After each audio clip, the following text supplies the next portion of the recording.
ഇടുക്കി താലൂക്ക് ഓണം ഫെയറിന് തുടക്കം. കട്ടപ്പന പീപ്പിൾസ് ബസാറിൽ ആരംഭിച്ച ഫെയർ ജലവിഭവ വകുപ്പ് മന്ത്രി റോഷി അഗസ്റ്റിൻ സന്ദർശിച്ചു. ഇടുക്കി താലൂക്ക് ഓണം ഫെയറിന് കട്ടപ്പന പീപ്പിൾസ് ബസാറിൽ തുടക്കമായി. ജലവിഭവ വകുപ്പ് മന്ത്രി റോഷി അഗസ്റ്റിൻ ഫെയർ സന്ദർശിച്ചു.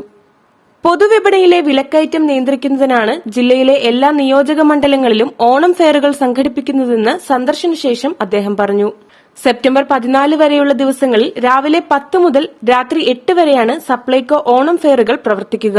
Nedumkandam Supplyco supermarket, Adimali people's bazaar, Vandiperiyar Supplyco supermarket എന്നിവിടങ്ങളിൽ താലൂക്ക് ഓണം ഫെയറുകളും തൊടുപുഴ പഴയ ബസ് സ്റ്റാൻഡ് മൈതാനിയിൽ ജില്ലാ ഓണം ഫെയറുകളും പ്രവർത്തിക്കുന്നു. News bureau, Idukki. മോളെ, നിന്റെ കൂട്ടുകാരി വന്നില്ലേ? അവൾ ചെന്നൈന്ന് വരണ്ടേ അമ്മേ?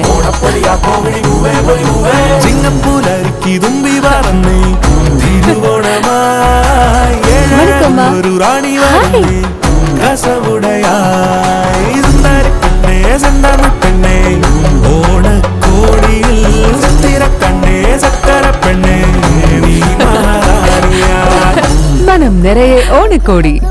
മഹാറാണി വെഡിംഗ് കളക്ഷൻസ്, തൊടുപുഴ.